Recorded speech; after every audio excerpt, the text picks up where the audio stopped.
வணக்கம் மக்களே, Istanbul kitchen. இதில் என்ன ஒரு விசேஷம்னா மந்தி பிரியாணி ஸ்பெஷலாக. இப்போ நம்ம மந்தி பிரியாணி ட்ரை பண்ண உள்ளே போயிட்டுருக்கோம். எங்கள் ஆளுங்கெல்லாம் உள்ளே போயிட்டாங்க, நான் பின்னாலேயே போயிட்டுருக்கேன். இங்கே ஷூவெல்லாம் வெளியே கழட்டிருக்கோம்.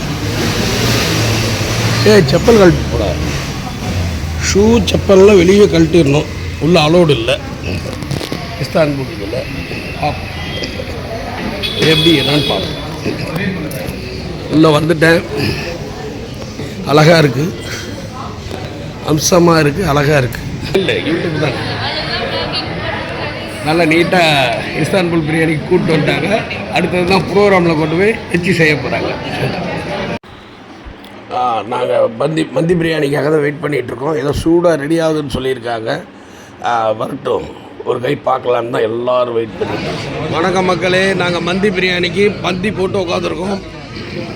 யார் யார் உட்காந்துருக்கோம்னா இங்கே பாருங்கள், நல்லா வரிசையாக உட்காந்து சஞ்சய் எல்லாருமே மந்தி பிரியாணி பந்தி போட்டு உட்காந்துருக்கோம்.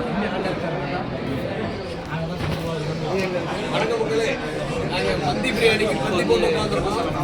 யார் யார் உட்காந்துருக்கோம்?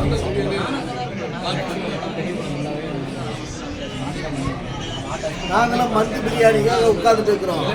எல்லாரும் ரொம்ப நேரமாக வெயிட் பண்ணிட்டு இருக்கிறோம். புதுசாக ரெடி பண்ணிட்டு இருக்காங்களா, ஊர் ஆறுத்துக்கு எடுத்து வர்றதுக்காக வெயிட். அண்ணா நீ ஒரு ஜோக்க போட்டுண்ணா.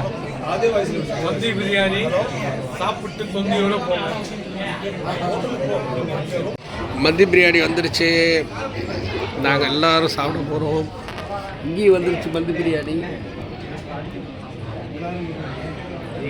எப்படி இருக்குன்னு பார்க்க போகிறோம். சூப்பராக இருக்குது பிரியாணி. நாங்கள் சாப்பிட போகிறோம் மந்தி biryani. Super super super. Veg நல்லா வேடிக்கை பார்க்கணும், உட்காந்துருக்கிறாப்புல வாசனையை பார்க்கணும், அது வேடிக்கை பார்க்கணும்னு நாங்கள்லாம் சாப்பிட்டு போனோம். அது வேடிக்கை பார்க்குறாரு, மூஞ்ச பாருங்க. ஏங்க அவ்வளோ பார்த்தீங்க அப்படின்னா இல்லை இல்லை, ரைஸ் சாப்பிட்டா வெஜ்ஜு தான். அடுத்த சாப்பிடுச்சு நான் பார்ப்பேன். சே, கேப்டன் மாதிரி அடுத்தவங்களை சாப்பிட வச்சு பார்க்குறீங்க. சூப்பர். சாப்பிட போறேன்.